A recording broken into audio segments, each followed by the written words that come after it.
Township Supervisor. Next to me is Vicki Bozen, she's our clerk.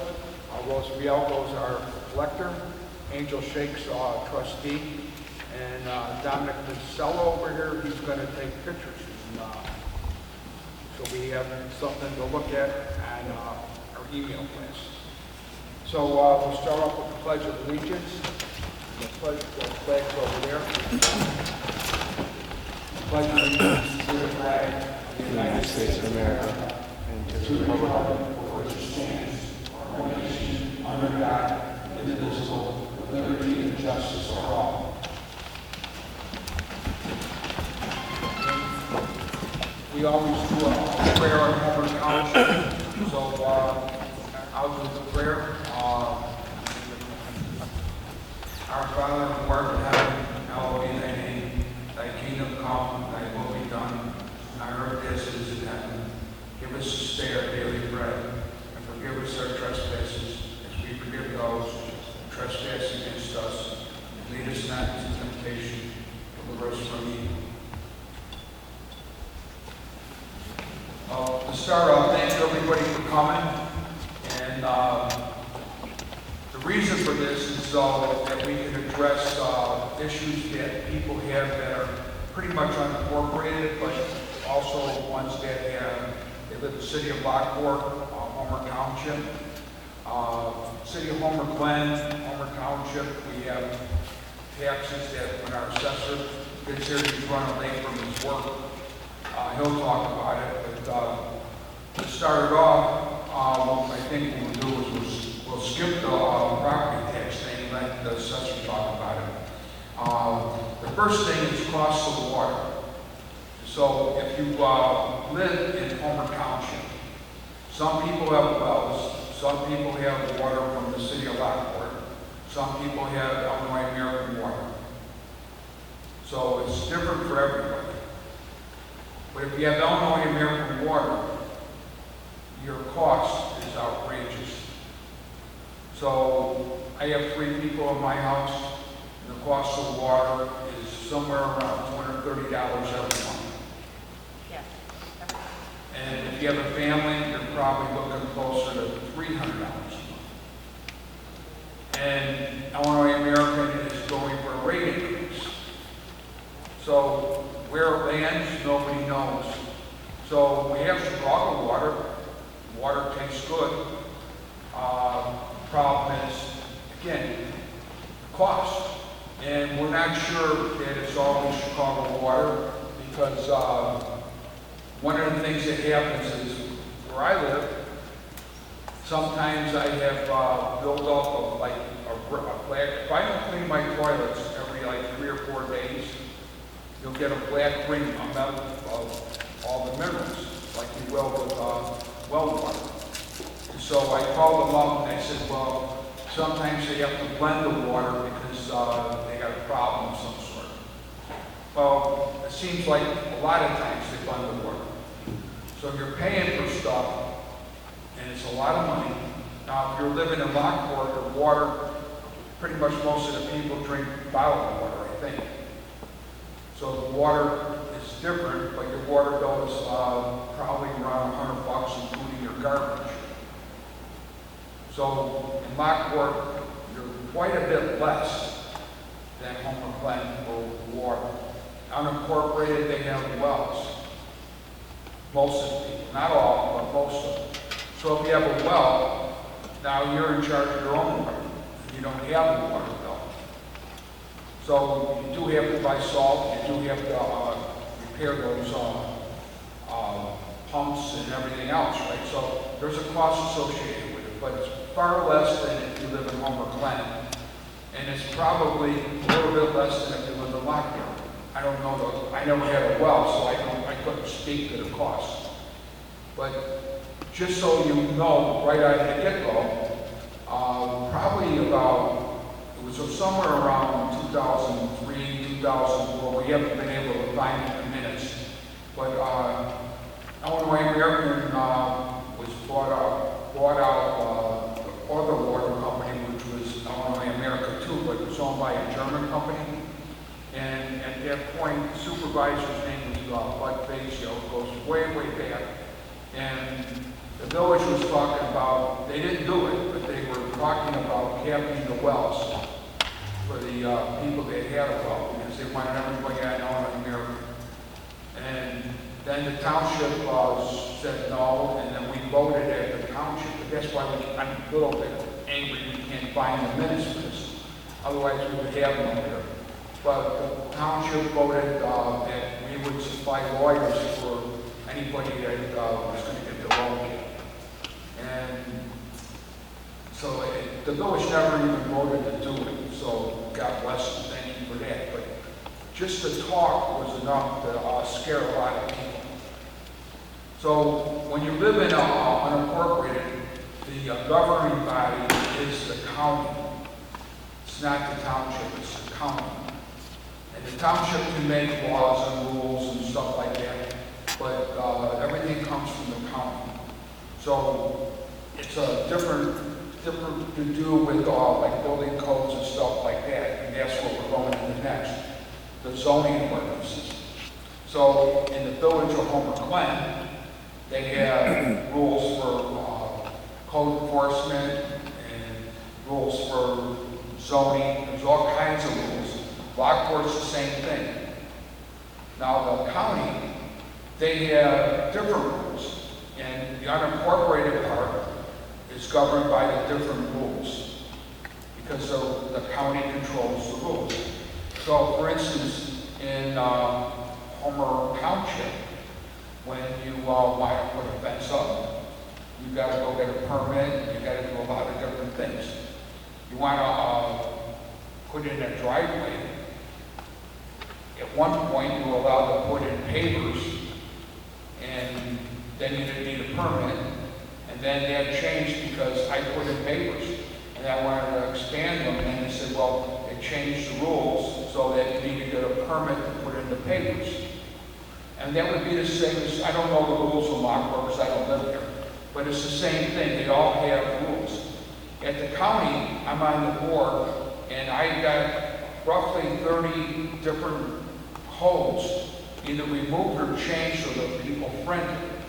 And you're saying, well, what kind of codes are you talking about? Well, in Homer Glen or Lockport, if you have a hailstorm and you want to fix your roof, and you have to go get a permit to put your shingles in. Well, at the county, you're allowed to put a square without getting a permit. So you could fix a leak in your roof. At the county, when you want to put up a new door, you don't have to get a permit as long as you don't change the size of the door. In the villages, you have to get a permit to put a door up. Now, I'm not saying everybody does this stuff, but at the same time, the law says you do. So if you have a neighbor that doesn't like you, this is normally what happens. They see an old door out in the garbage, they call the code enforcement, they come and they issue tickets based on what they have. And they'll come up to your house and say, did you put a new door on? And you say, yeah, why not, right? No big deal. Well, you just broke the code, so you got to pay 1.5 times the fine for your penalty, and then you got to pay for a permit.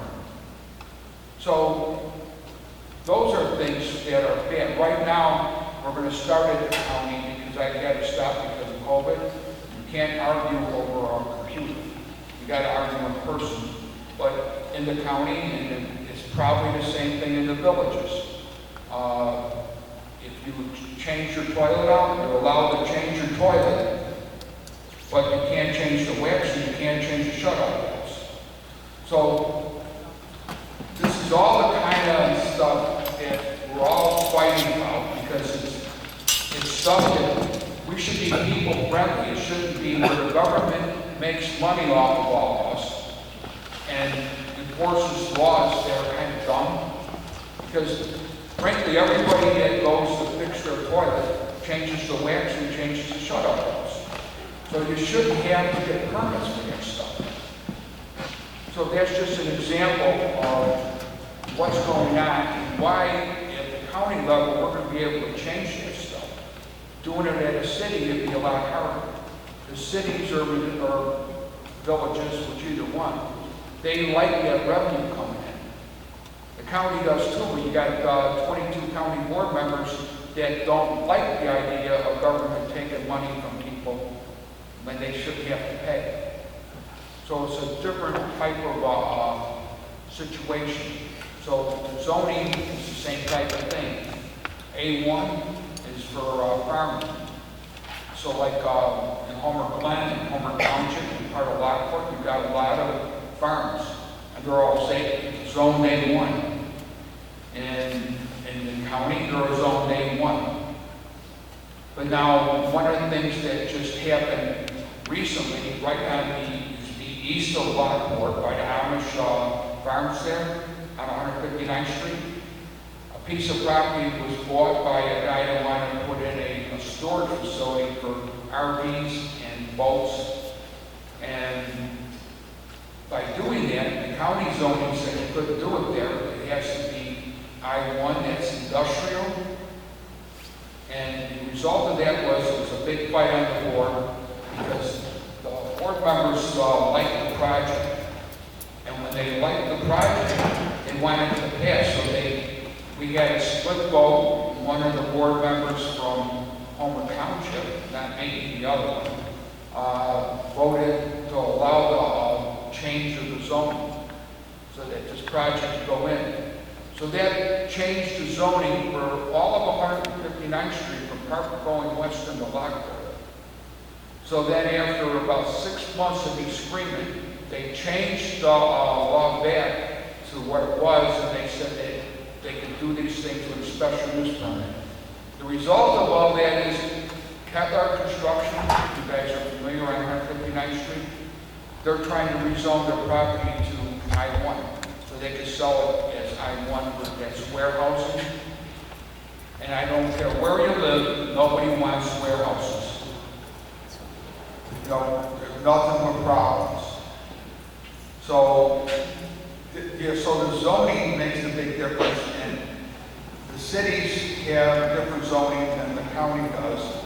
And then because the county recognized that they screwed up, they went back to the way it should have been, but it was too late because they already did it.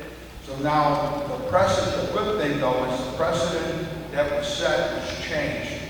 So I don't think that Mr. Kepler's property, even though he owns it, he wants to make it I-1, I don't think the board's going to vote for it because it's back the way it was. So the only problem is that other guy, because the people in Homer Township, a lot of them spoke up, but not enough.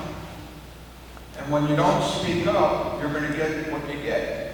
Now, we stopped 143rd Street with a lawsuit from the township.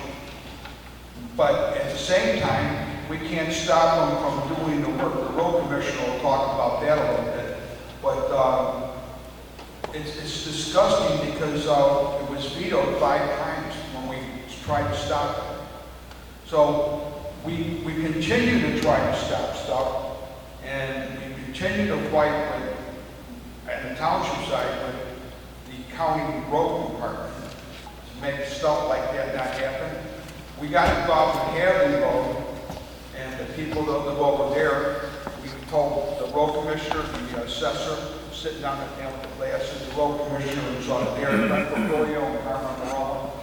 And we went and looked at the road, and we said we could take that road, it wouldn't cost any money, so we wouldn't have to raise taxes, so we were going to do it. Then the village decided they wanted it. They have first dibs because they're a village and they have more control than we do, so they got it.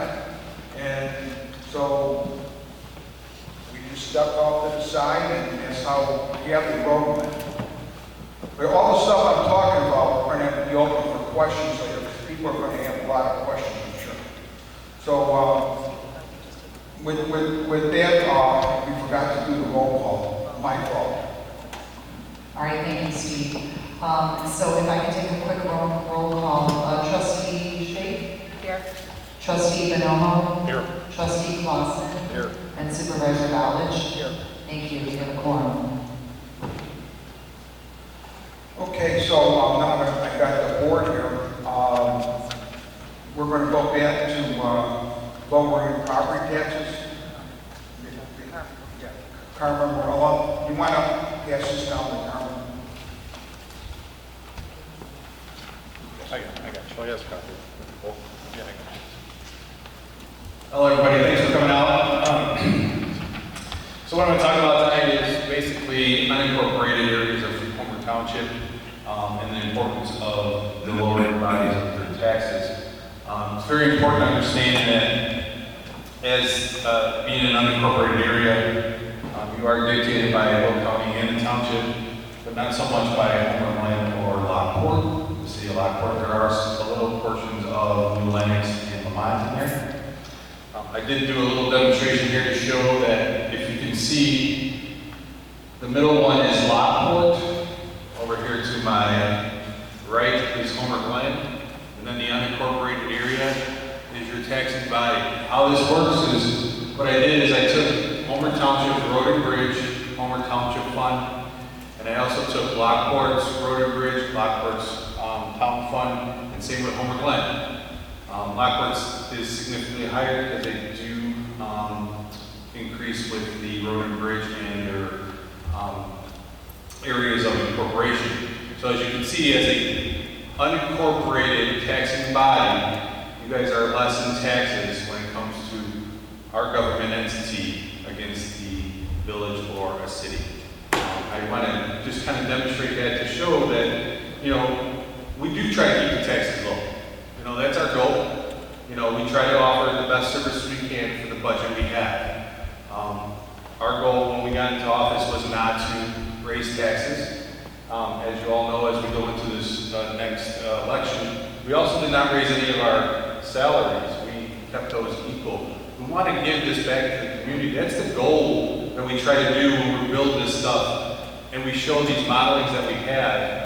I spent quite some time looking at some modeling. I pulled probably about 20 or 25 properties from each community geared towards about a $350,000 home. That seems to be the medium in the area. So that's, when I do this modeling, I do this to show some good data, you know, and this data actually helps and to have everybody understand where things are going. I also did a pie chart to show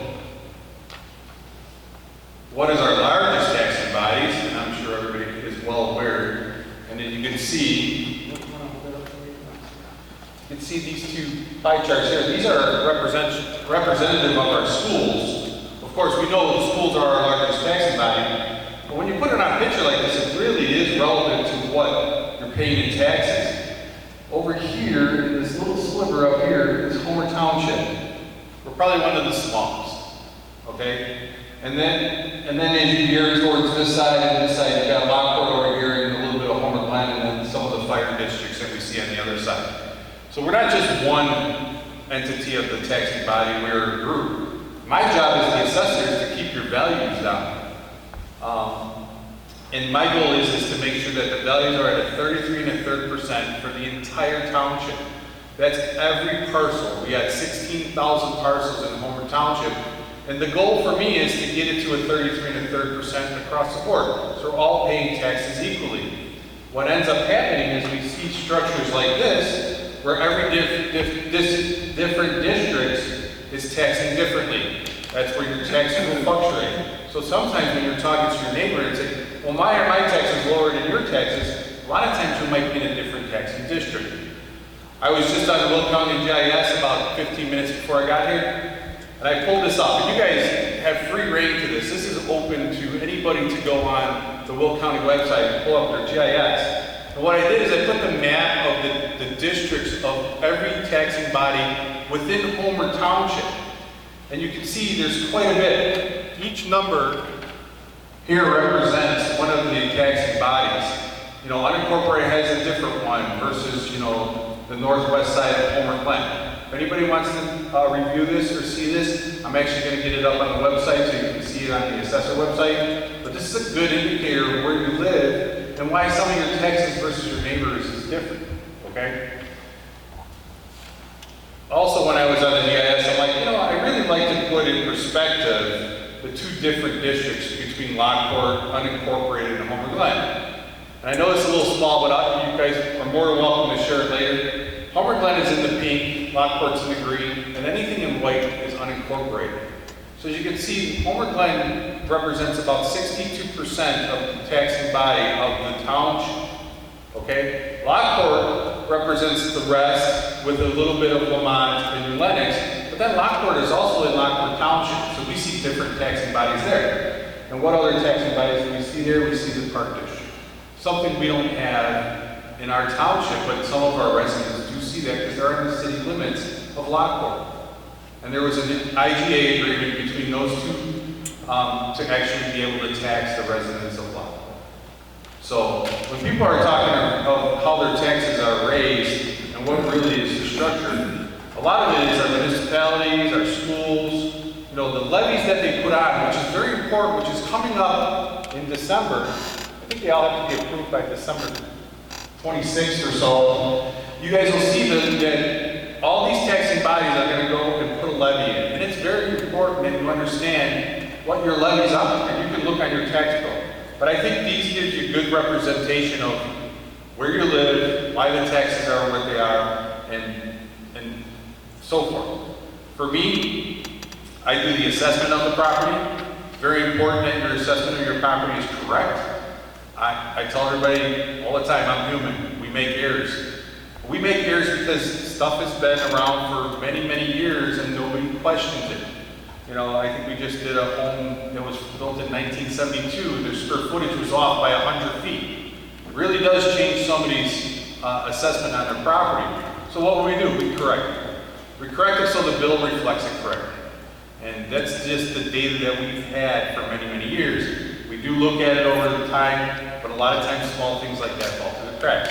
So by all means, if you ever have a question of your assessed value, my office is always open for any questions. We'll be more than happy to help you. I'm here to help. I'm also here to make sure that we all understand what's important when we're taxing. I don't know about you, but one of my biggest burdens in my household is not just food, because I have 6 children. It's also our taxes. So I always look at that too. So, anybody have anything to add? I would like to add that we did, oh, sorry. Yes, you can. Thank you, Carmen. I would like to add that at our last meeting, we did propose our levy, and our levy did remain the same for next year, so I'm really excited about that. And I know the road district's levy went down. Yes. So that should make an impact on your tax statement. And I want to let you know, our first 6 months we were in office back in 2021, we cut 20% of the dollars out of the levy. So we didn't cut rates, we cut dollars. That made a big difference. And then ever since then, we froze our taxes. And so what that means is that you actually got a tax cut because we didn't take the new construction and we didn't take the CPI, we froze it. So if more businesses came in, more houses come in, there's more money feeding into the pile of money that pays all these bills. So that means that everyone got a cut. And if you want me to explain it better after the meeting, I'll try to do it on paper because it's a little bit confusing. But the reality is that the township has cut taxes every single year and increased services. So you can cut taxes and cut services and you're really not doing anything special. But if you cut taxes and you increase services, now you're doing something. And we do it because this board doesn't have a problem thinking outside of the box and come up with solutions that will save money. And that's what we do. And that's why our taxes are going down. I just wanted to make one more comment about the Homer Township taxes. If you do look at your tax bill, I think my Homer Township portion is about $300 a year. So if I go to Starbucks every day, which I try not to, but I'm sure most people do, or even Dunkin' Donuts, you spend $5 multiply that by 365 days, you're paying more for Starbucks every year than you would for your Homer Township taxes. So that's something really to think about when you think about your tax bill. Frank, you got something to say about that? I got a lot of things to say. Go ahead. What's the range on this? I brought a map, because I get calls almost every day from people wanting to explain, I don't live in Homer Township, I live in Lockport, or I don't live in Homer Township, I live in Homer Glen. So this is on the wall in my office, and I try to explain it with a picture. So Farrell Road is the limit of Homer Township on the west, okay? Willcook Road is the limit on the east. Routes just north of Route 6 is the limit on the south, and just south of 135th is the limit up here. This is all Homer Township, okay? All of this is Homer Township. The colors are different than your map, but Lockport is blue, light blue. New Lenox is dark blue, Homer Glen is green. So when somebody says, well, Homer Glen makes up all Homer Township, it doesn't. It makes up maybe 60%. All of the yellow is unincorporated. There's a lot of it. There's a lot of it. 20 years ago, all of the green was yellow before Homer Glen incorporated. So anything that's in yellow in here is our responsibility for the residents and my responsibility for the roadways, okay? Anybody got any questions on that? So you're not paying taxes twice, because what the state does for my levy that I have dropped every single year I've been in office, I didn't freeze it, I dropped it. Per state statute, I set a budget, but I lose half of it, because half of it the county gives back to the municipalities. I only get half of the tax that I levy every year. So my tax bill showed $45 for the road district last year. I live in Lockport. So of that $45, the road district only gets $22.50. Where does the rest of the money go? It goes back into the municipalities. And they do what they want with it, but I would imagine they give it to the public works, right? You would think. So all of the people that live in the blue area, they get $22.50, them in the green. The white only gets $22.50 total. So $22.50 a year is what I operate my road district on. $22.50 per resident. Is that a high tax? Everybody's like, oh, we pay a lot of extra taxes to the road district. I can't afford it. $22.50. That's $2 a month. Right? If you get annexed into either of these municipalities, what do you think is going to happen to your tax bill? You think it's going to go up by more than $22 a year? It's going to go up by thousands per year. I think there's a couple people up here that have been unincorporated and incorporated. And they can probably tell you how high their bill went up. I'm sure some of you might have been the same way if you've been out here a long time. But it's something you have to think about.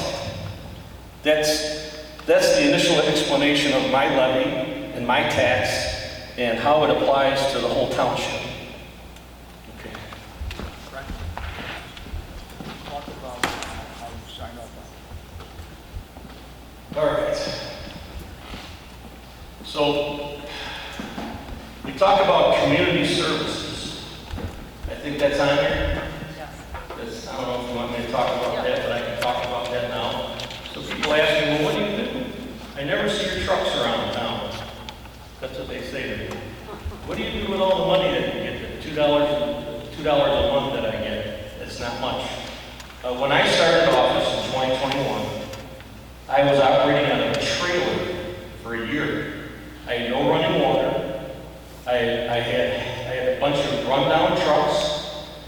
And I occupied half of a storage building with all of my equipment. And I had 2 staff members. One of them's back in the back today. That's what I started with. And now, if you want to come by my facility and look at it, it's the class of the county. Once a month I have a dinner with all the other highway commissioners of the county. And they all come to my shop and not raising any taxes in 4 years. We have a brand new fleet of vehicles and equipment. We have running water, we have offices, we have a security fence, security cameras, all that kind of stuff. We paved the lot, we paved the accesses to the building. That's all happened in the last 4 years. But besides that, what impacts all the residents is what we do in township right away. So if you ever go on the Homer Highway website, have any of you ever been on it? I don't know if you've been on it. But I list all of the services that we provide. And I'm going to read them off to you. It may take me a few minutes.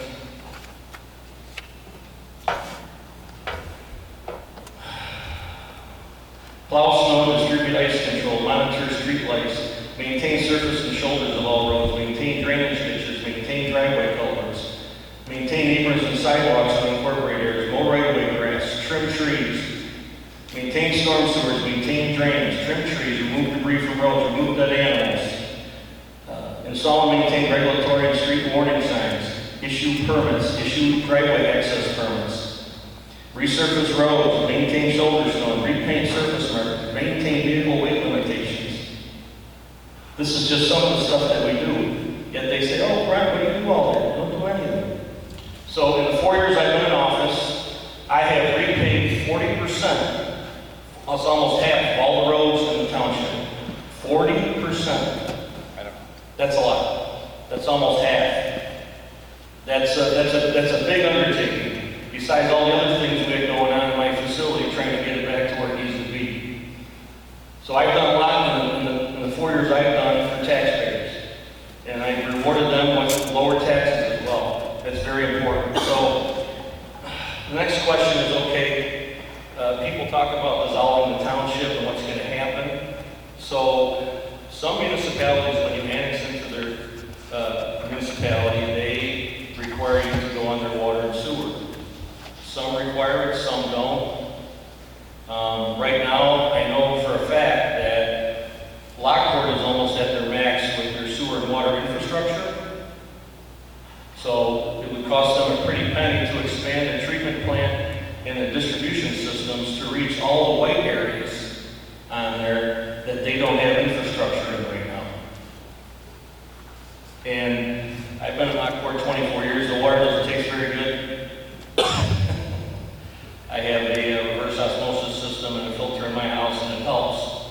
But, you know, over time, the dishwasher gets crusty, the washing machine gets crusty, and you know, whatever. But so being on a well is probably something we want to, maybe we would have to negotiate with them if you ever had to annex into the city. So if you look at the white, something else I didn't mention, there's a boundary agreement between Lockport and Homer Glen for expansion and development. And you probably can't see this, but this is Cedar Road. This is kind of the eastern edge of Lockport. And then if you jog over here to Galver, that's the eastern edge north of 159th. So anything on this side of that boundary, Homer Glen can't touch. And then at the same token, Lockport can't touch stuff on that side. They have a written agreement on this. So what I did today, just for information, is I recorded how many miles of road is on the boundary agreement on Homer Glen side and how much is on Lockport's side. 80% of my roads are on Lockport's side. Only 20% are on the Homer Glen side, even though they are the ones leading the charge on trying to dissolve us. But I thought that was kind of interesting.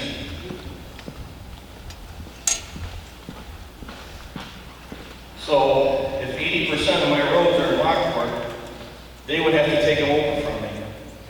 And right now, they're at their max as well with their public works, with equipment, with size and everything else, because they're growing in Lockport.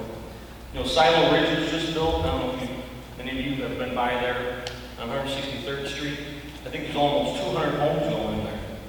They all need water and sewer, they all need services, they all need plumbing, they all need everything else. So, Lockport's not in a position right now to take over anything from the township. So, that's something that's extremely important as far as the process of dissolving a road district, and how does that work? What does it take to do that? It takes basically an act of God to do it. The state statute says if you're under 5 miles, that you can put it to a vote of the local governing body to abandon it. Well, I'm way above that. So what would have to happen is the General Assembly in Springfield would need to pass the law. The General Assembly. That's people that don't know much about what's going on here, but they would have to write an ordinance in the law saying that it would be dissolving us. But that's not the end of it. You would need to have a vote of all the municipalities in the township and all the unincorporated people in the township.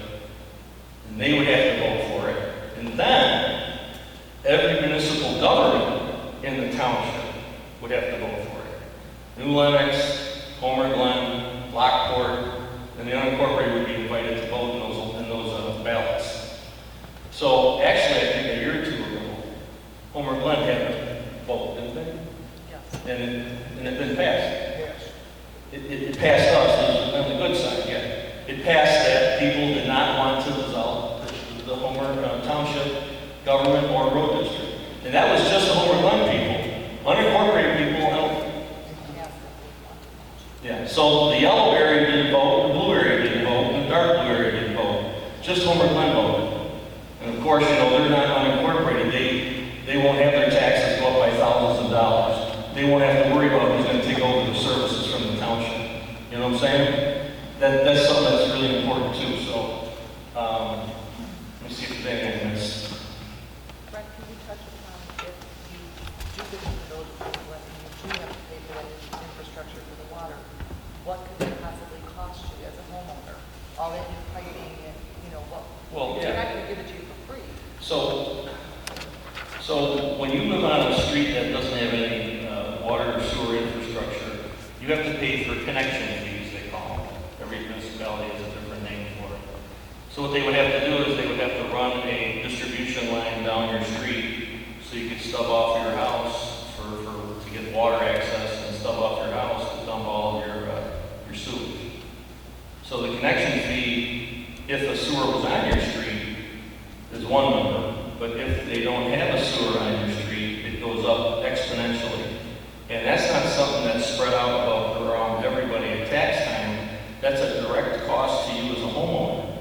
It's in the thousands of dollars. That's to get a connection to their water and sewer.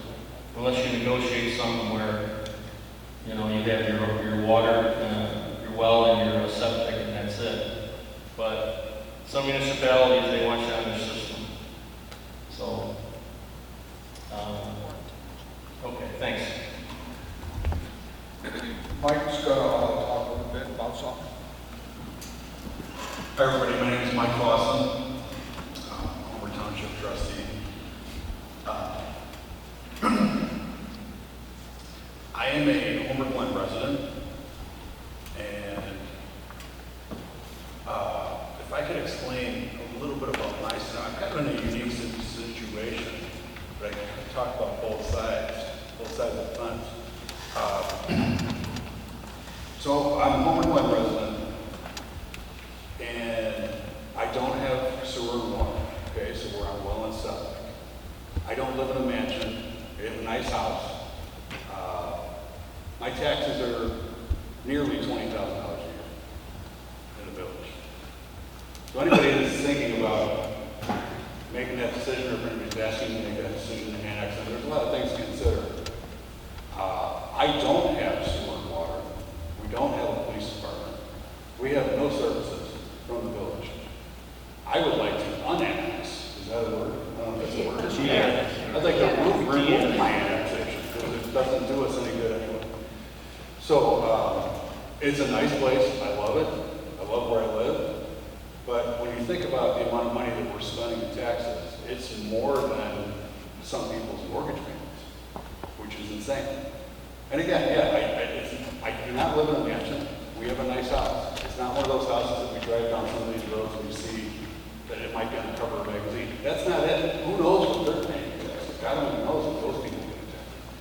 But To reiterate that, no water and no sewer, what would my bills be with that? I love it. I love having my control. I wouldn't give that up. So if there is an annexation policy coming through, and there's folks basically demanding you to annex into that organization, there is going to be a connection fee. Right now, that's about $20,000 to $30,000 just in labor to connect your home to the main. Brett was talking about the service line to go to your house. You have to pay for that. On top of, I hear about some of these water bills, I have to, it's all hearsay, but I hear people paying $300,000, $400 a month for water. Is that true? I mean, that's insane, a couple $100 even for water, that's insane. I remember when I lived in the southwest suburbs near the city, we had garbage, water, and a bunch of other bills roped into that for like $50. You know, it was like I did it for every 3 months. You know, this is insane what's going on. I don't understand. I don't have the answers for it, but I would not promote annexing it, just my opinion. I enjoy the well water service. We have water treatment tanks at our house and stuff. It's easy to take care of. I think it's better than city water. Our office is in Lockport. Not a big fan of their water. It gets very crusty. It develops, we're going through water heaters and stuff at work all the time. It's kind of not thing. It's paying for that service as well. So I wanted to put that out there for whatever it's worth. Anyway, if anybody wants to talk about it afterwards, I don't want to take up everybody's time listening to this, but I have a lot more to say about it if anybody wants to talk about it later on. I've also been nominated to manage the Homer Township Civic Center that's being built right now. I want to give you a report on that. It is an awesome, it's going to be an awesome facility. We don't have services like that. For instance, I have 2 young kids, they're high school age kids.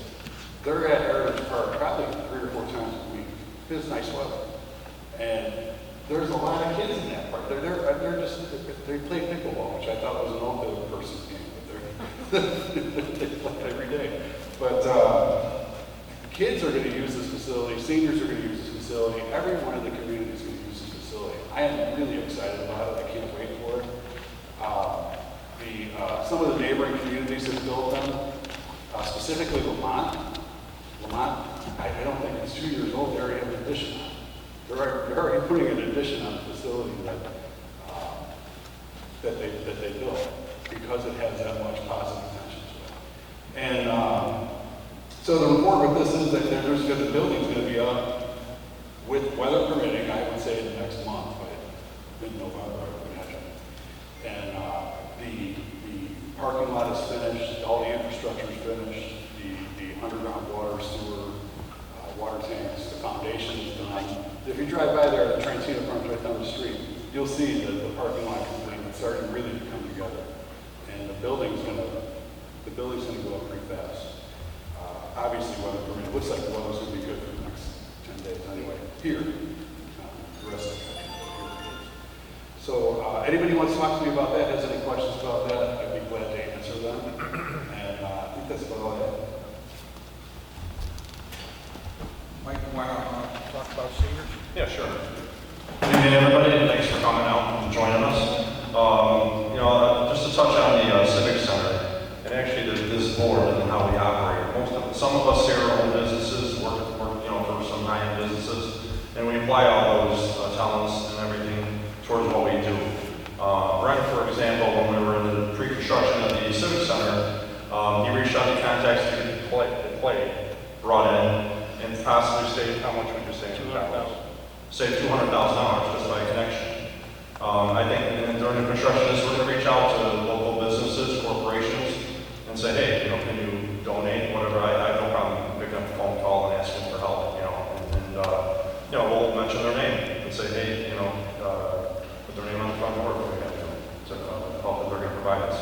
So I'm a little selfish when it comes to this Civic Center because I do co-chair of the senior committee with myself and Cindy Lana, Angel does a tremendous amount of work, Vicki, everyone in the office, everyone at this board helps out when it comes to the seniors. And we put our heart and soul into it. So throughout the year, we do different events. The main one is the bingo, the second Tuesday of every month. And thanks to Cross and Glory, we've been able to really, it helps our objective to get as many seniors there as possible for bingo. The problems we run into is we have a conflict with events, because with seniors, if you change the second Tuesday to the third Wednesday or the first Thursday, you're going to lose 90% of the seniors because they're programmed for the second Tuesday, and it's just in their mindset. So on occasion, we'll have to scramble and find another venue, and it makes it difficult because of the ease of parking. We bring food to the seniors, and just the whole schematics and the management makes things easy for us. At times we have to go to the Megaplex on Bell Road. It becomes challenging for seniors who have difficulty walking, getting through the parking lot into the building. You're on a busy intersection, a busy highway or road to get in, so it creates different situations.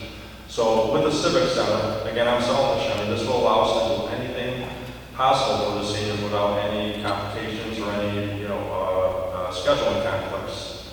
And it will just make things a lot easier. And I'm excited the fact that, in terms of what we bring to the table, it's our creation. We really do whatever we want. We're going to get community input. When it comes to special needs, seniors, and et cetera, this is going to be a place for them to go, to do, pretty much call their own. Seniors might want to come by, play some cards, or, maybe play some basketball, who knows. But we're going to give that avenue to them, and I can assure you, all of us on this board are going to apply, and some people in the audience are going to help out. I can tell you, Jay Rhodey, his mind is always in motion in ways he can help the township. Christina, who's Mike's wife, she's always there, back and call. Heidi in the back with Dominic over here is always, at our beck and call. So, again, it's an effort, and when we talk about pay, we haven't asked for a pay increase. I'd love to have a pay increase because of all the money we put towards the seniors. If I made more money, I can guarantee it would all go towards the seniors' services or senior events that we put forward to them. Because I can tell you it's not cheap, and all of us put a lot of time, effort, and sometimes dollars to help keep things going. So, with that being said, with the Civic Center, there was a little, griping going on. What are you doing? The whole open space avenue, this thing. It's a building for the community, period. It's not for me, it's not for Steve, it's not for Angel, it's for the community and for the seniors. We're just there to someone manage it and make sure it's run properly, and that's what we're going to do. So, thank you very much. Mayor Gross from the Alcohol. Hello, everybody. I'm Rose Bianco. Some of the things that we do in the township are we have, Vicki actually put together a pet fest. If you've never been to one, it's amazing. People come with their pets, they're dressed in costumes. There's all kind of vendors giving free samples of their wares. It's a very well received event. And last year they raised money for somebody in the community that has like a charity who takes in horses that are injured, and they donated a lot of money to help her keep going with her. So it was really cool. We kept bingo, which Mike Bonello does. We're looking at Plunko. There's all kind of things. We actually, the township also has, like, if you need like medical equipment, like wheelchairs or anything, we loan those type of things out. Most people don't need them long term. If you need them short term, we can, help you out. Hopefully we have what you need. There's all kind of services available, and we're always here. And the one thing that means the most to me is that everybody on this board cares very deeply about the rural character of Homer Township, and we really want to keep it this way. Because the world is changing around us, and I don't know about you, but I just wish things would slow down and stay the same a little bit. So, but thank you so much for coming out. It's really good to see everybody.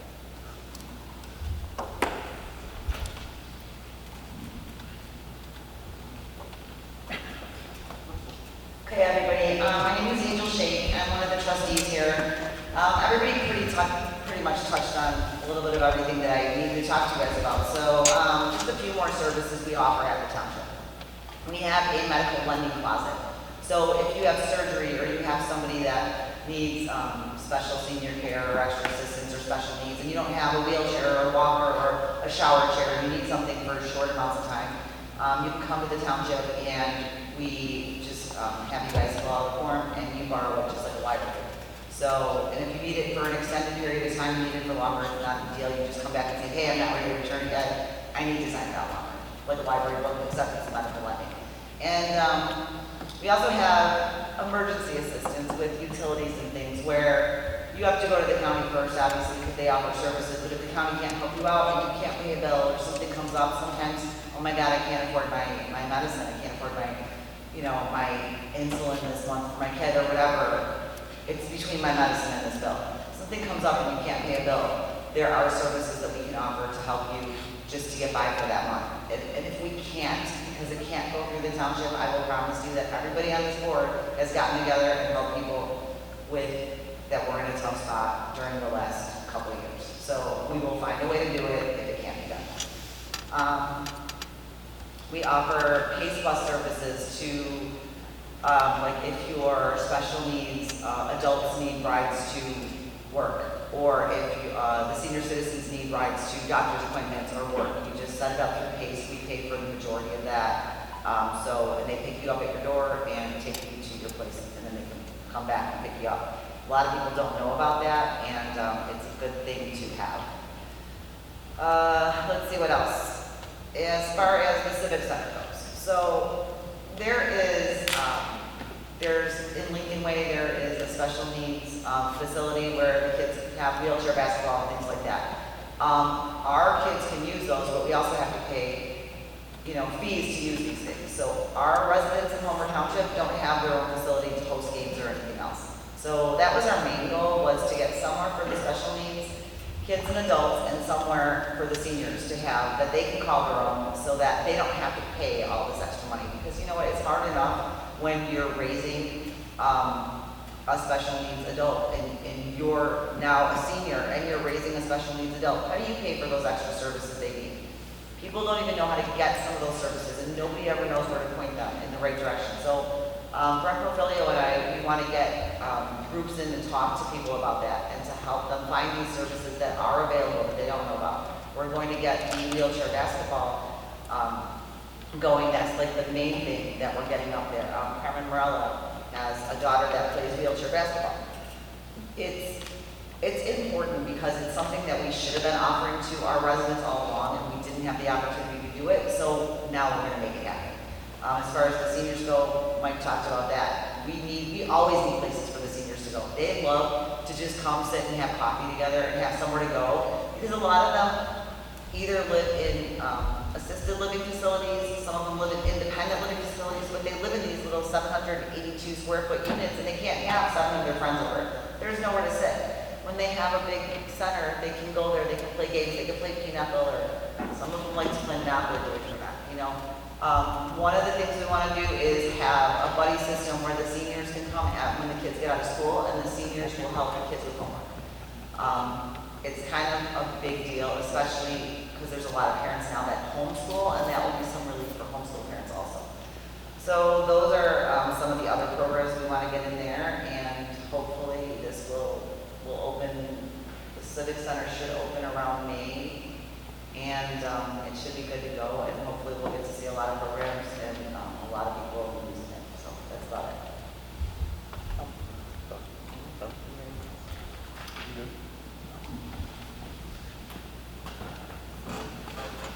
Real quick again, I was thinking about some things here. Everybody has some very good points.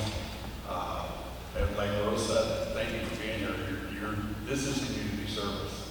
That showing up to something like this is community service. It's a voluntary thing to serve the community. I wish more people would do that. So prospectively, I'm thinking, what is the Civic Center? What does it look like? It's half of this. This is 2 basketball courts. It's the size of 1 basketball court. So basically, simply put, right where that curtain is, that this is what it is. And next summer, at the end of next summer, if we're willing to do something like this, that's where we're going to be. And if anybody else needed to use it for something community orientated, that's where you can do that. And we haven't had something like that I'm really excited about it. I can't wait for it to open and be a part of it. I'm proud to be a part of something like this. And it's exciting. Obviously, the ceiling won't be tall. This one seems a little excessive. I don't know if we need a tall ceiling like that for waste space. But it, you know, basketball, sports, lessons, anything you can think of that you can use a space like this for. That's what's going to be going on there, and you have access to it. So I just wanted to point that out just quickly, like what it is. And I'm a visual guy. I like to understand things in a visual way, and that's really what it'll be. It'll have a small gathering area, like a reception area in the front, and it'll be about the half the size of this court right here. So that's all I got. Thanks, Mike. Now, the last thing on the list is just real quick about open space. I'm not going to read the open space law, but I think it's important for everybody to know the actual statute that's in the packet that you got. But the first thing is, the open space, the purpose of it originally was to stop Lockport from annexing into Homer Township. That was why open space happened. It wasn't for the other reasons that people think, because there's a lot of reasons that get floating around, but the real reason was to stop Lockport from annexing in. So on that statute that you have in the packet, I just outlined the more important things that it says so that everyone can hear them, and people that aren't here can hear them because there's a video of them. Open space or open land is any space or area of land or water that is 50 acres or more. The 50 acres or more is an important part of this. Uses of open space: protecting natural streams and water supply, promoting conservation of soils, wetlands, and shores, enhancing public outdoor recreation,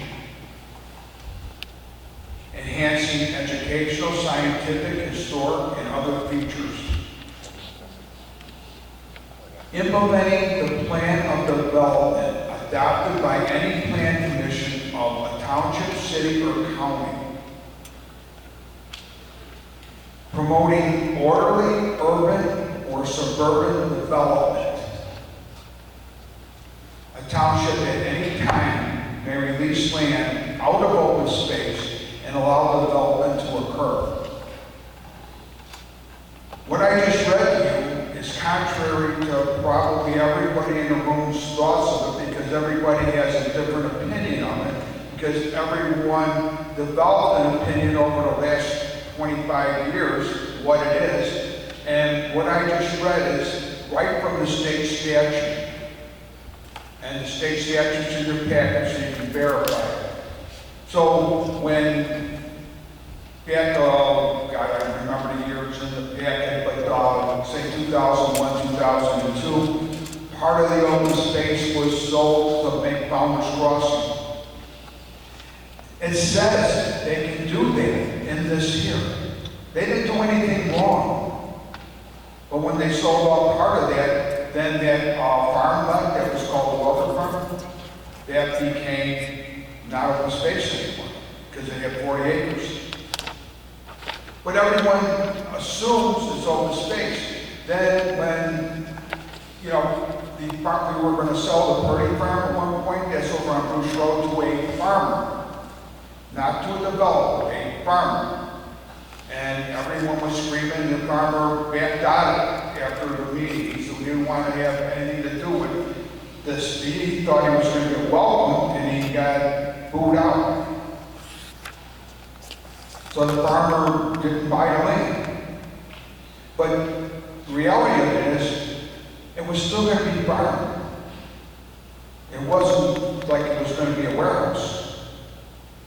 But people jumped the gun, and then rumors started. And so I'm asking everybody here that when you hear something, instead of just believing it because somebody said it, or Facebook, which is notorious for lies, or Twitter, or any social media for that matter, do yourself a favor and go to the source. call the township and ask for me. I have a cell phone, or I call my cell phone my office.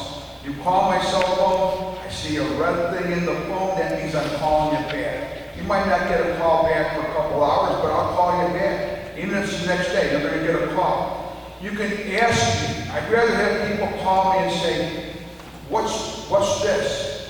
Or is it true? Or is it false? It's better to ask than to sit back and listen to rumors and innuendos and stuff that's said on Facebook that's not true. So that's the biggest ask I got of everything, is to call me on the phone. My phone number is everywhere, 815-557-7196. And my email is sballard@comcast.net. That's my home email. And if you need me at the office, it's homersupervisor@gmail. And I promise you I will get back to everybody. And that's important because otherwise, people are running around saying and doing things that are not factual. And if I don't know the answer, I'll tell you I don't. I'm not no genius. You know, sometimes I know the answer, sometimes I don't. Sometimes I'll tell you why I can find out the answer because I know a lot of people and I can ask the right person. But if I can't find out, I'm not going to make up something and say, just so to blow you off. That ain't me. So please, call me before you start believing things. It's so important. And then I just want to take the time before we go into questions to thank the board. Vicki Bozen's our clerk, and I'll tell you what, if she wasn't doing the job she's doing, I'd have a hell of a hard time. So, I mean, I thank her a lot, the trustees. Every one of these trustees puts in a lot of time all week long. And nobody ever complains about it. Everyone seems very happy. Every one of them. The assessors, the same thing, the road district. All these people on this board put in lots of hours. And their pay isn't full-time pay. I know Angel Shake, the trustee, she's in charge of Founders Crossing. She's over there all day sometimes with the seniors trying to get something fixed that's broke. You know, we have maintenance workers and the maintenance people, they're great also. So, you know, when you think about this, the whole township, we have 2 people that are maintenance workers for the whole township. And then we have the road commissioner and 2 other workers for the road district. So 3 people there. So we did have 3 people in the township. So one of them retired. Instead of replacing them, I made a deal with the road commissioner, but we think out of the box. So one of our employees went and got a truck license so he can plow snow. And so when they need somebody for snow, they call our guy. When we need somebody for extra help or maintenance, they come and help us. So instead of working as independent departments, we work as one unit. And it's very successful. We save a ton of money. And the road commissioner didn't mention it, but he's a licensed engineer. So his salary is more than double paid by the stuff he signs off on because he's an engineer. So everything we do at our township is revolving around keeping the taxes where they're at. And don't get me wrong, there may be some time in the future, I don't know when, but it ain't going to be for the near future for sure, that we have to raise taxes because you can only go with the level that we're at for X amount of years. But we keep figuring ways to do it because we think out of the box. Every one of these people here, they come up with ideas and we talk about it, and if it's a good idea, everyone agrees and we do it. That's why our taxes are froze all the time. Just think of the amount of inflation. Everything costs more, right? Township is flat and actually save money. How did that happen? Because you got people up here, these trustees and the clerk, the road commissioner, the assessor, everybody has a goal of not doing anything with taxes. taxes. So when we say we've never raised the taxes, we are doing our level best never to raise taxes. So that's kind of where I would leave it. And then if anybody have questions, raise your hand and ask us. We're right here. And if you want to talk privately, just come and see us. And always remember, my phone is okay to call me at 3 o'clock in the morning. I really don't care. I'll get up and answer. I answer it now at 3 o'clock in the morning. It don't bother me. I just go back to sleep. Okay, we did have one person sign in for public comment. Did you want, you're gonna, yes? A question about the road, Smith Road. Okay, question about Smith Road. Come on up here. Is it Gail? Oh, yeah. Okay, Gail, I'd like to ask a question. I don't even know my name. Start singing.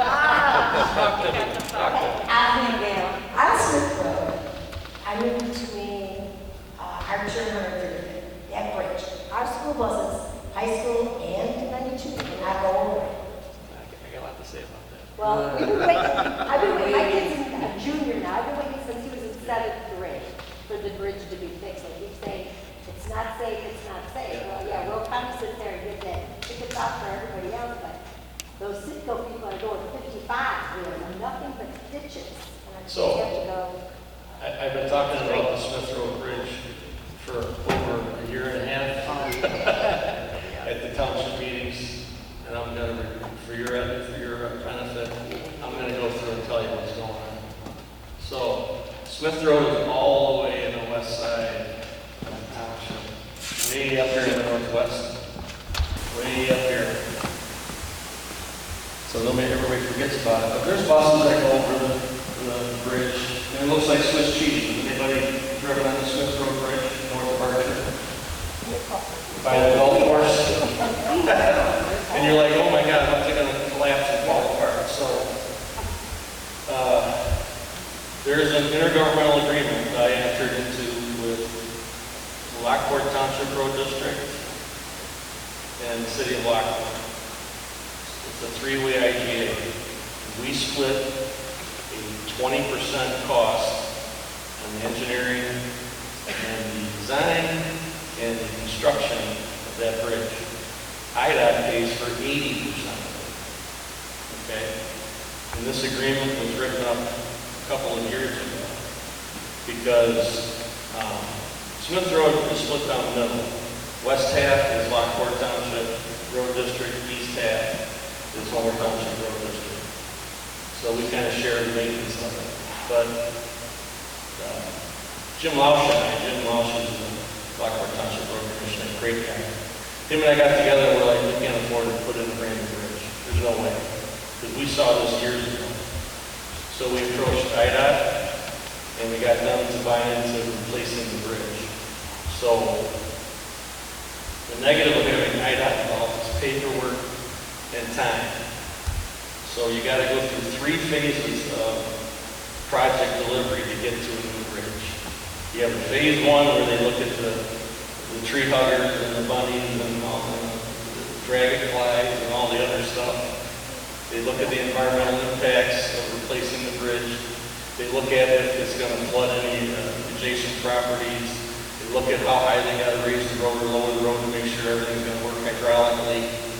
And that is just coming to an end now, actually. It's been about a year and a half.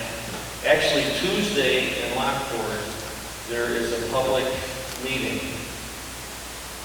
So if you want to know what's the latest and what the new bridge is going to look like, Tuesday night, I think it's at 6 o'clock. I can look on my phone after the meeting. And the engineer that's on call will explain everything to you. So basically, we're going to cut the bridge and put it in the room. Okay? So we have a cop that sits on Smith Road. He's there, man. We're always telling him to stay there. Because all these people are like, I want to cut across, it's quicker to go down Smith Road than going the long way. There's a load limit on Smith Road. I think it's 7 tons, Dave? I think it's 7 tons. So a loaded school bus is more than 7 tons. So, can you believe that? That's how bad it is. And the garbage trucks are more than 7 tons, but they, sometimes they have to go down the street. So once we have the public hearing, which is next week, on Tuesday, and that's done with, what they do is all of the people that are there sign a sheet on comments they have. And then we all get together, we address the comments and see if there's things we have to adjust the design with. Then, that's phase one of it. Phase two takes about 6 to 8 months. That's the design phase, where the detailed engineering is done. And it takes 2 months just to have a consultant picked for that. 2 months, and then it takes them 6 to 8 months. Then, once that's approved, then you go to construction. We're trying to go to construction at the end of next year for the demo. So there'll be a detour that's set up. People will be allowed in the street, they're gonna have to go around the scenic route to avoid Smith Road. I know. So, then it's gonna take another 6 months to build the bridge, okay? So, it's a slow process, but Homer Township is only paying 7% of everything. 7. Another savings for the taxpayer. Right? Just trying to find a way around it. So that's what's going on with Smith Road. Jake? I have a question. With the condition that you described in the bridge, I actually wasn't aware of it. But if we got school buses with children that are over 7 tons and they're going down this bridge, if we've got children, I wasn't aware of the condition of the bridge. But we've got garbage trucks that have to hit this bridge sometimes, and probably got stuff on there. Okay, we've got kids in school buses that we have more than 7 tons as well. Is there a possibility by the time that this thing comes to fruition, is that over this bridge, that we're going to have to close that bridge down because it's going to be the Being an engineer myself, that was the first question I had when we started the job. When the consultant did their initial inspection, I said, you need to look at this bridge. You need to let us know in the next 4 years, it's got to last. It's got to take the loading. If there's any temporary shoring required, we got to pay for it, we got to get it in now. They told me, and this is documented, so if anything ever happens with a cave-in, they're screwed. They told me it's not required until construction. So, that was the first thing to talk about, because of all the loading that's going across there, especially kids. So yes, I thought about that one time. I'm going to walk around. I think somebody down here wanted to ask a question. She rose her hand. I don't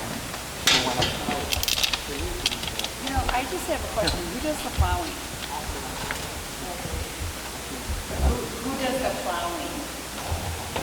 The snow plowing? Brent.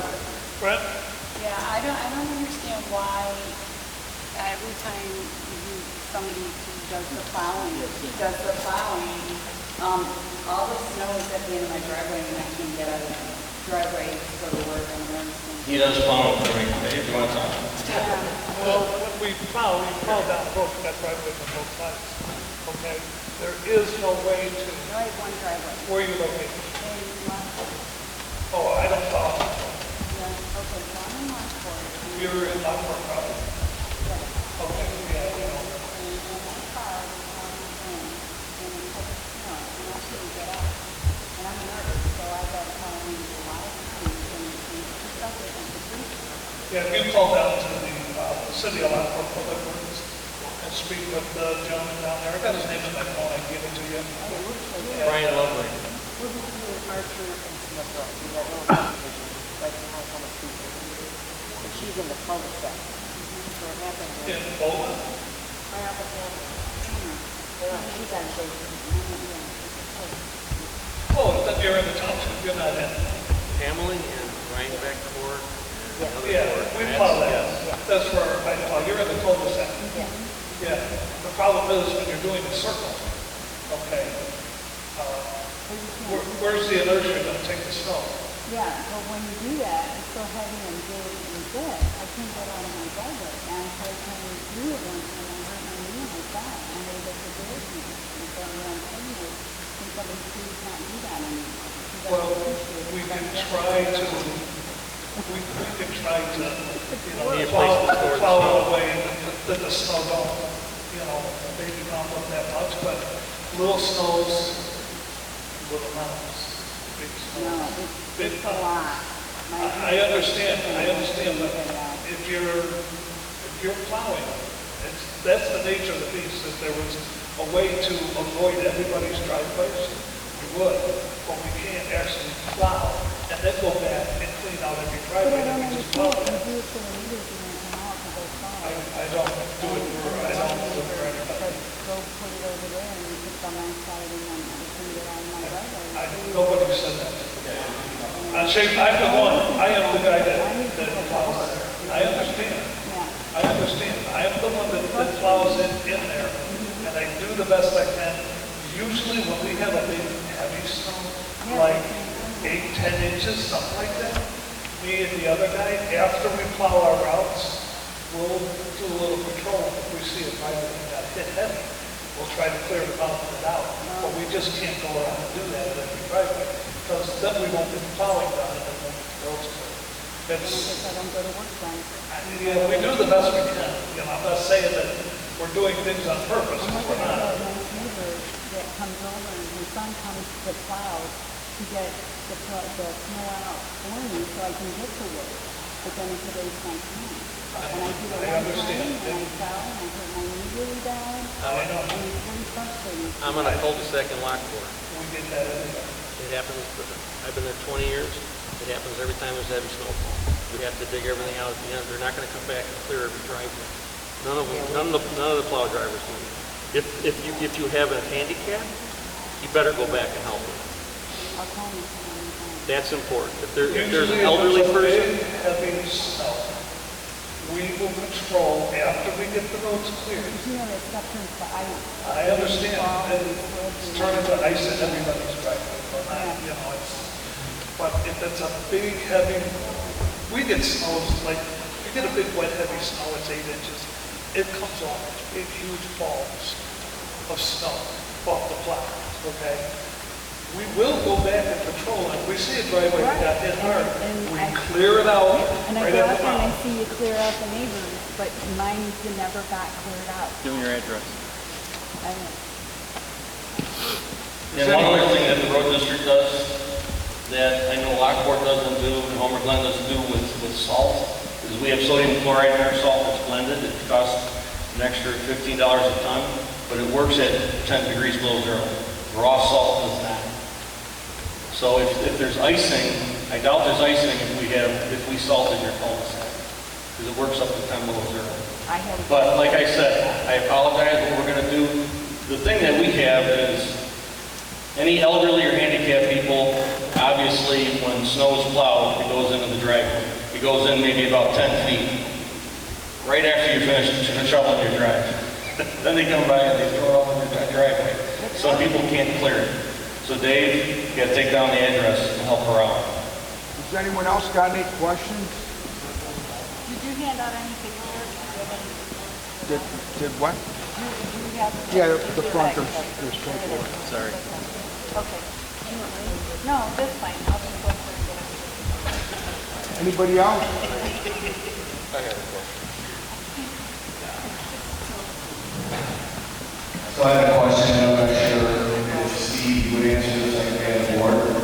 My family moved here in '87, and it was Goodings Grove, Homer Township, it wasn't the whole line. Okay, and at that same time, years later, 2001, we purchased our house and moved in shortly after in 2002. By that time, we had a corporation. Now, my parents noticed that taxes obviously went up right away after we incorporated. And so my question is, besides the tax base, governmental regulation, townships versus village or city, who has more regulation over its community? And when I talk about regulation, I'm talking about ordinances, things that you have to abide by. Who's more free? That's a very easy question. If you live in unincorporated Homer Township, not in a city, you have the county laws, like I talked about earlier, but the county laws are way, way different. Nowhere near as strict as the village. A good example is, I think it was 2008 or 9, I got a law changed at the county.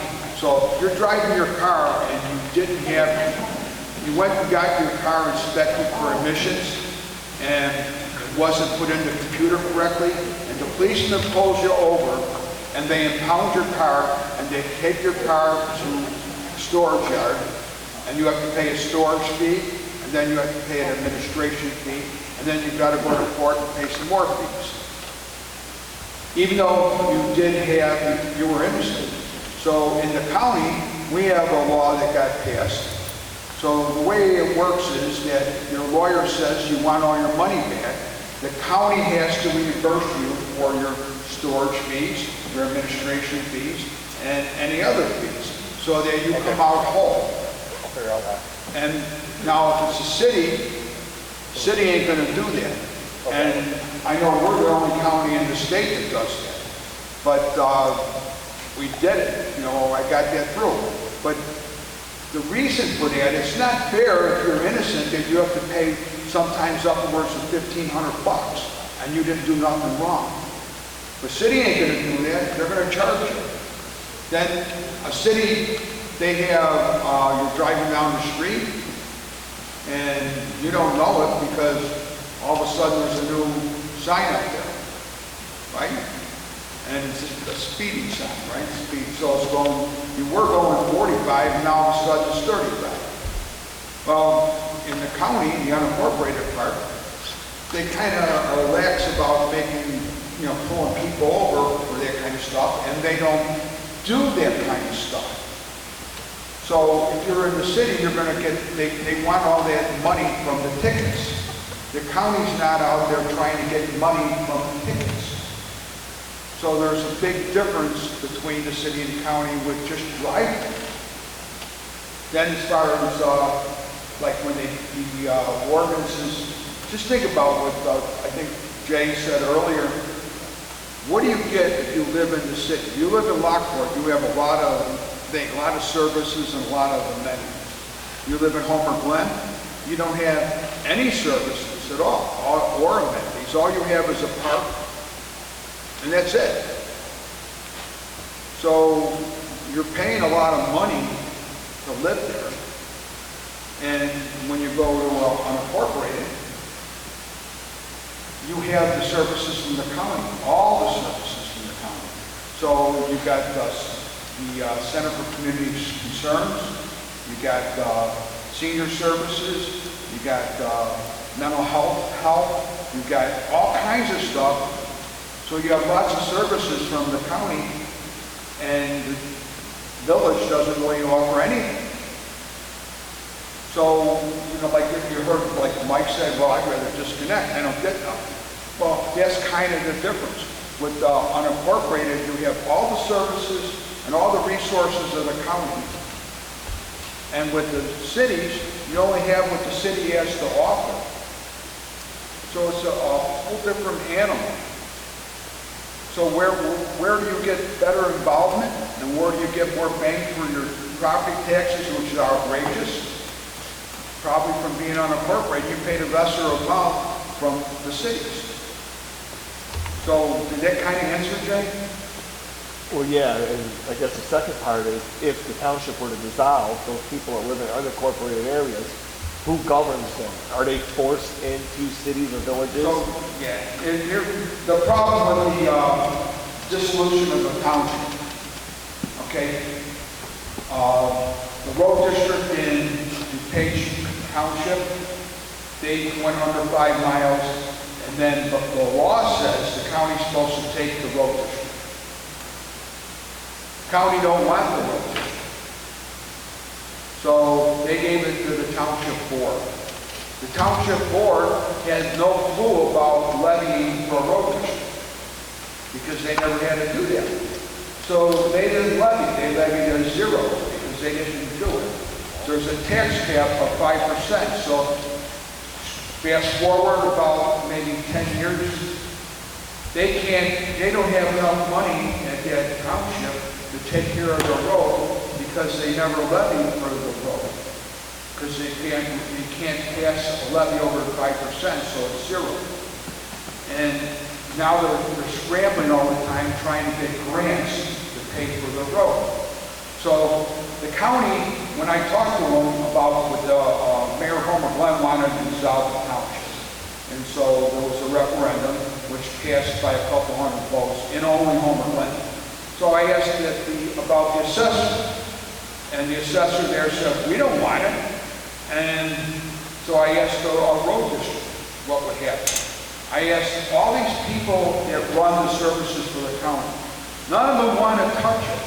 And I said, well, just what are the reasons you don't want it? And we'll give you the first one.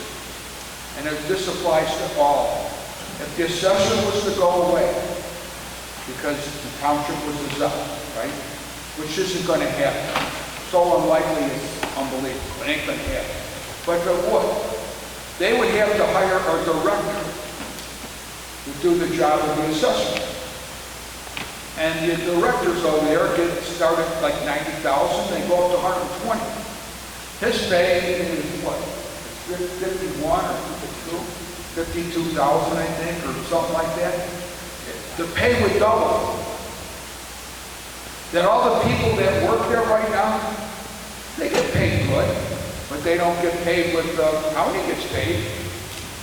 The county is all high scale with the money.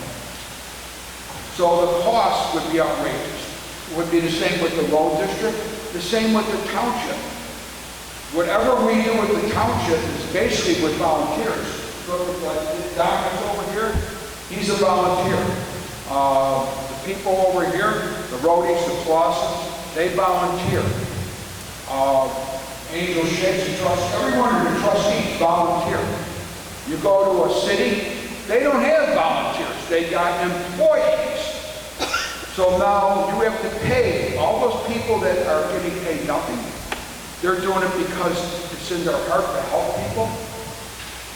They're doing it for a different reason. And the people that come to a city do it because they're going to make money. So now how much does that cost? And then if you got rid of what I do with the supervisor thing, I don't know that the mayor, or any mayor, for that sake, would be able to do a mayor job and the supervisor job and do them both well. They would have a problem because there's too much involved. It's not like with me, there's a lot of time involved because of the Civic Center and a lot of the other projects we're doing. But if we weren't doing them, they were all done. It's still a lot of time, and if you try to do the mayor, which is a job that covers a big area, and there's lots of moving parts and lots of people, real lots of people. So you've got a lot on your plate. So how are they going to manage it? They're going to hire somebody as a director, and then how much money are they going to get paid? So if the township gets dissolved, the cost for residents is going to skyrocket. Because there's no way that a city could do anywhere near what we do for the cost that we spend. And anybody wants to challenge that one, I'd love to sit in the room and talk to them about where do you think this money's going to come from if you take it over. But the bottom line, though, is it's not going to happen. And in order for it to happen, just like Mr. Porfilio said, you have to have the unincorporated vote, and you have to have the vote from the city of Lockport. And Homer Glen was a 50-50. So that shows you, and we didn't really fight about it. We just let them do it. We didn't come out and really put out an effort to combat what they were saying. If we did, it would have been a different thing. Yes, sir. I want to explain a few things. I've been doing this for 23 years. I've worked for the residents of Homer Township for 23 years. Lived out here my whole life. And I've spoken with Jeff Reynolds in Downey County. County does not do subdivisions. They don't want subdivisions, they want nothing to do with subdivisions, okay? They do the open roads, arterial roads, things of that nature. Forest Manor, Lockport Heights, 2 unincorporated subdivisions have agreements with the city of Lockport for no annexation, period. They cannot annex them to subdivisions. There's other subdivisions out there, Tamlin, Bola, other ones. They don't even touch Homer Glen. Homer Glen can't get to them, they're not gonna be annexed by Homer Glen, okay? That takes care of that part. All right, a lot of these roads here, Homer Glen, Jay, you live in Homer Glen. Lockport, New Lenox, okay? Brent mentioned earlier, you pay $45 a year. We give half back to these entities, at least $22.50. Where does your $22.50 go? That's what everybody asks, that's what everybody wonders. Where's the other $22.50 go? Are we putting it in our pockets? No. Galvin Road, between 151st and 159th, is an unincorporated road. We maintain that road. Want to fix that road? Want to replace that road? It's going to cost close to $500,000. Homer Glen's not paying for that. City of Lockport's not paying for that. Homer Township Road District pays for that. There's a lot of roads that, like Galvin, it's used by Village of Homer Glen residents, City of Lockport residents, Lamont residents, even Orland Park and some of Frankfurt. Okay, they all use that road. That isn't used just by unincorporated residents. It's the same thing with 163rd. Brent mentioned earlier, they just put this nice brand new subdivision up there called Silo Ridge, 200 homes. Lockport, where are they going to go? They're going to go up and down 163rd. Who takes care of 163rd? The road district. Okay, that's where that $22.50 goes. We got Bruce Road, Meter Road, Galver Road, Chicago Bloomington, portions of Farrow Road. We've got arterial roads all over this township, okay, that everybody uses, not just unincorporated residents. And that's what a lot of people don't understand. That's where that other $22.50 goes. Okay, you want to replace these roads as they get bad. Take Galver Road, 163rd, Chicago Bloomington, and Meter Road. Right there, you're well over $1 million. Well over. Brent can attest to that. So, I just wanted to put that out. Thank you for everybody coming out, and remember to call me if you have any questions, please. And our board thanks you, and God bless everybody here. Thank you. Motion to adjourn to all meetings. I'll make that motion. I'll second it. All in favor? Aye. Meeting adjourned.